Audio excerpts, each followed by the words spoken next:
Okay, so this is a little tutorial on how to make thumb picks, or how I do it.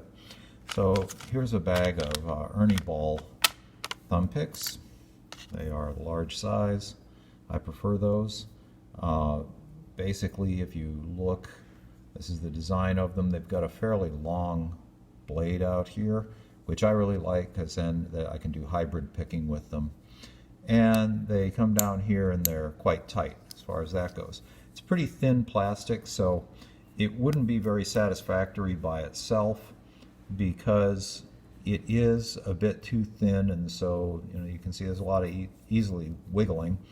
And then the other part of it is, as with any thumb pick, you've got this exposure here for the A string to catch it and toss it off. So my solution to that is kind of two prongs, so to speak. First, I take that type of thumb pick. I'm going to move these out of the way here, and I use some hot water, tea water, and I take thumb picks, and in this case I've got 3 of them on there. It's kind of like a pick kebab here, and I open them up a little bit with the chopstick, and then I dip the whole thing into the hot water for roughly 10, 12, 15 seconds depending. You don't want to go too long though, because it is pretty thin plastic, and I left one in there for about 30 seconds once, and it all just turned into a flat piece of plastic. So leave them in there, let them heat up, and what'll happen is they will take that new shape. So probably about there, and let's go ahead and take these out. Ooh, that's pretty warm. And leave them on the chopstick because you want them to cool in position. And so you let them cool off. And I think maybe I'll just use some cool water.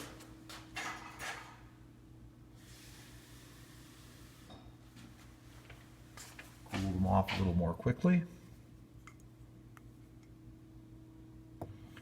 And what will happen, as with any plastic, when you heat it up, then and then cool it, it should take that new shape. So this is the second part, and this is tape. You can use pretty much any tape. This is a window masking tape, basically, and I ran into this. It's some Japanese company makes it, but it doesn't leave behind residue, so you don't get adhesive on your fingers or on the pick. And what I do is I wrap it first around the underside of the thumb picking thumb, and I prefer kind of around the knuckle, maybe a little distal to that.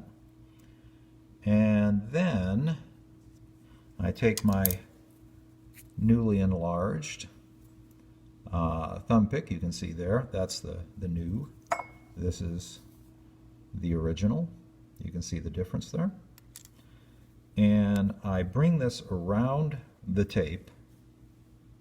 See, there's the tape there. I bring it around the tape. So I'm going to flex that thumb pick open a little bit. And then I wrap the tape over the thumb pick. So what that produces is now a nice tight thumb pick, but it's comfortable. It still has a bit of motion here, so if you're doing hybrid picking, you got to get on it here. But you can really bang away at the strings going this way without a problem. Boom, boom, boom.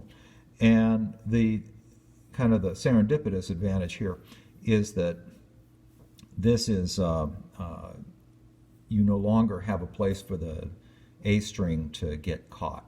So this is what I like to use. No more blue thumb, but I still get a really good grip on the thumb pick.